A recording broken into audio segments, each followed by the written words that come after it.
For the sign of Virgo, hello and welcome to my channel. Just remember the bottom cards are paired with the top cards. So Virgos, in the recent past we have the Tower card.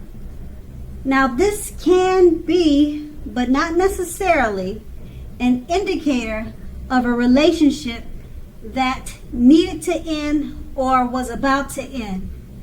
If you were in a relationship that you absolutely positively did not want to see come to an end, this was an important time for damage control and for clear communication.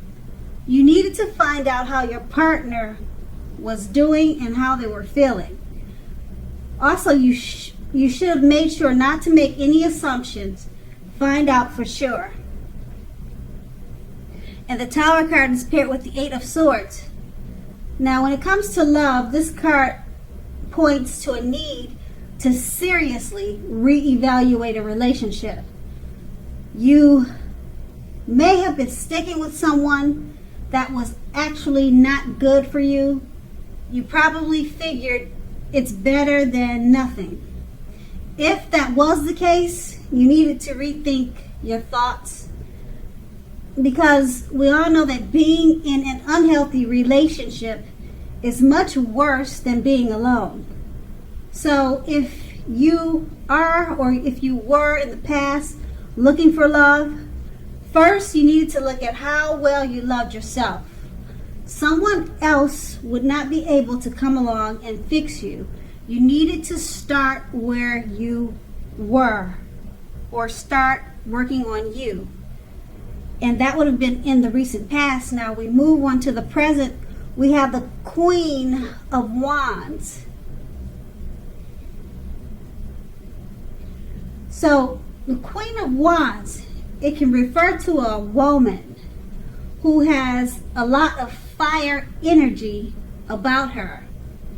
She could be an Aries, Leo, Sagittarius. But it does not have to be. She could be other signs.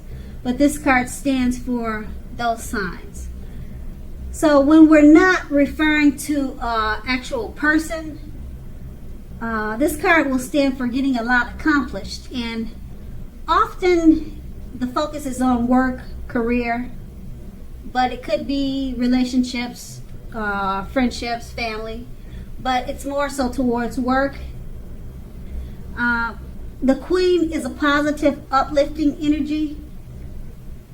Now, if this does stand for actual female woman in your life, she's your good friend. She's your best friend.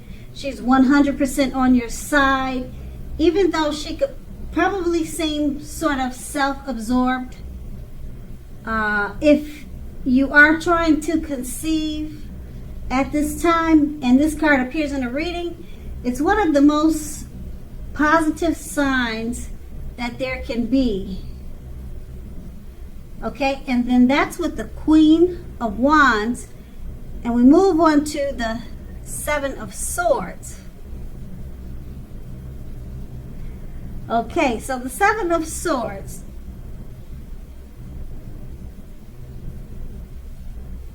I think that card is upside down, but I hope you could make it out. But I'll explain it to you. So sorry about that. Now the Seven of Swords, it can point to someone who is behaving with less than ethical intentions. Someone's not doing the right thing by you or in regards to you, or you could be doing that to them. Now, it sometimes could mean that they're prying into your life, or prying into someone's life where they don't belong. This could be you or someone else. Now, if you sense that someone is spying on you, then you're probably right. Also, if you are tempted to dig through someone else's life, go through someone's garbage, unless it's that of your children, your kids, or a child that has given you cause for concern, you need to resist that impulse, because we all know that everyone deserves privacy. Okay, and then that is the present. And with these two cards paired together, the Queen of Wands, it's about a female, a woman in your life, or she's about to come into your life. She's very fiery.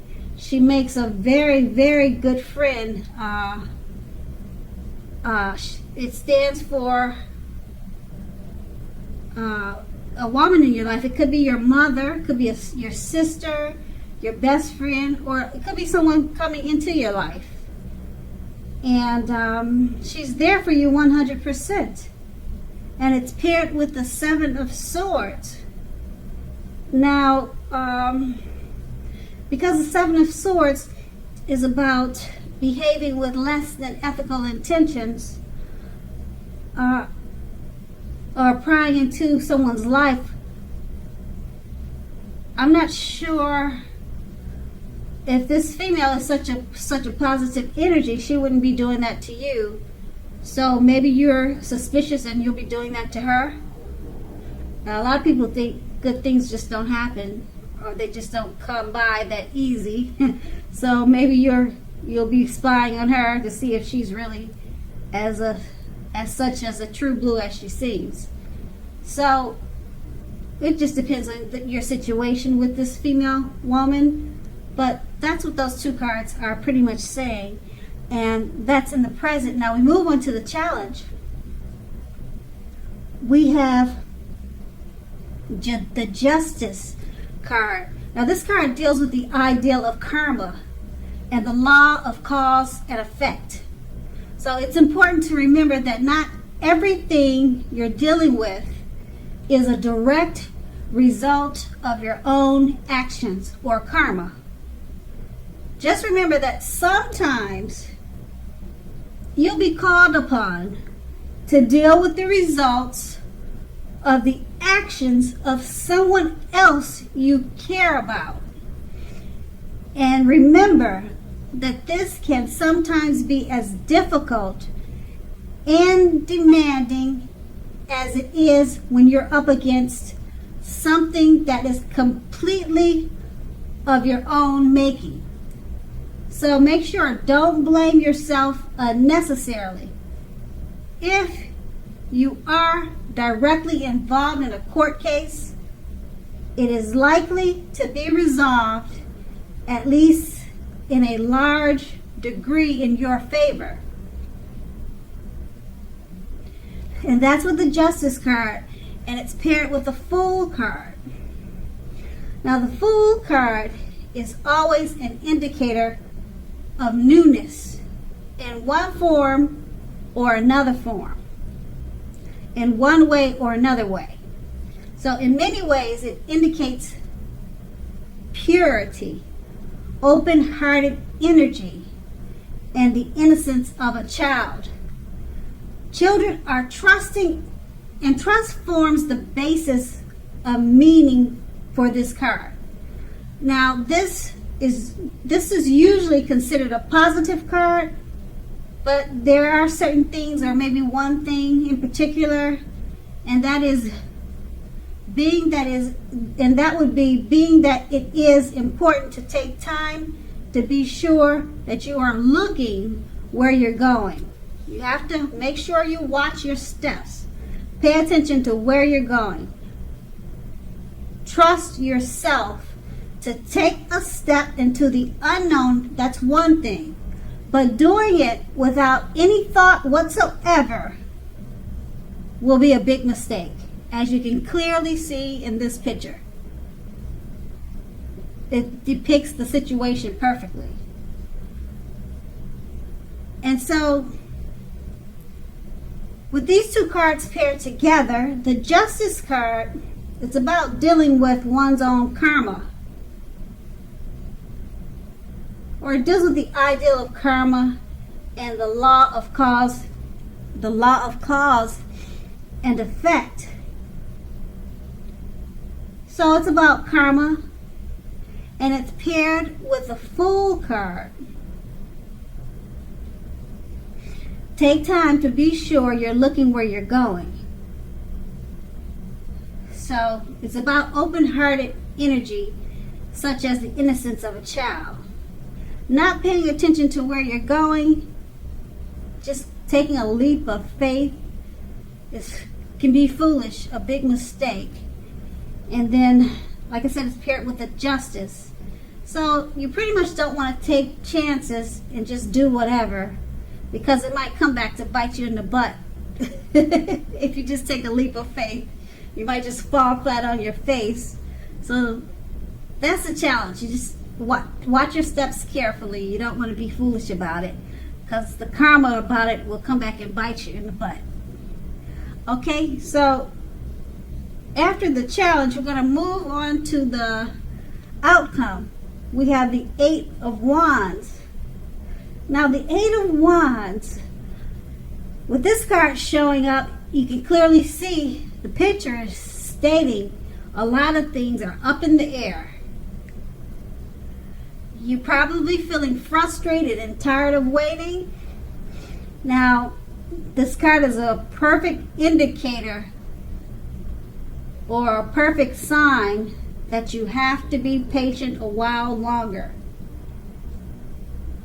You probably already have done all that you can do, but now decisions must be made by other people. So when this card appears, nothing seems to be moving ahead. Don't try to force things, as that will pretty much backfire on you if you do. Just remember that sometimes our actions, they're all in the wrist. W-R-I-S-T. They're in the wrist. All you can do now is to put your best out there and see where it lands. You've put your best out there, now just wait. That's pretty much what you can do, or what you'll probably be forced to do, is just wait. And it's paired with the Knight of Pentacles. Now this points to messages. Often with messages regards to money and finance, but it could be something else, another matter, another situation. But since it's the Pentacles, Pentacles are about coins. So we'll say this card is reading about coins. But like I said, it doesn't have to be. Particularly if you don't have any, so it wouldn't pertain to you. But the Knight of Pentacles, you're likely to finally receive news that you've been waiting on. And the news is good news.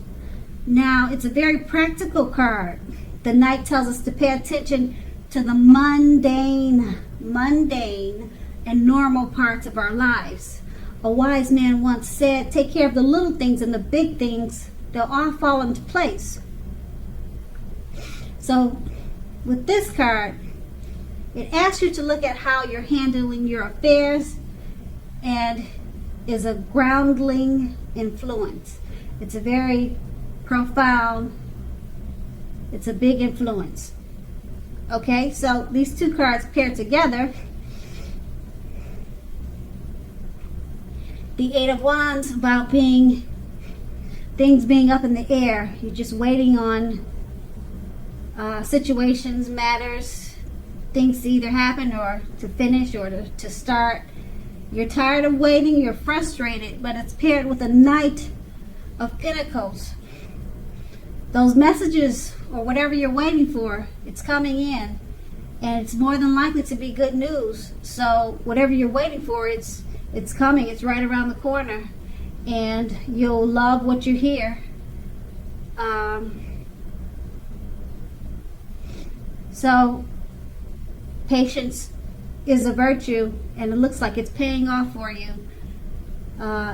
particularly if you're dealing with finances and money. Good news is coming towards you with this Knight of Pentacles.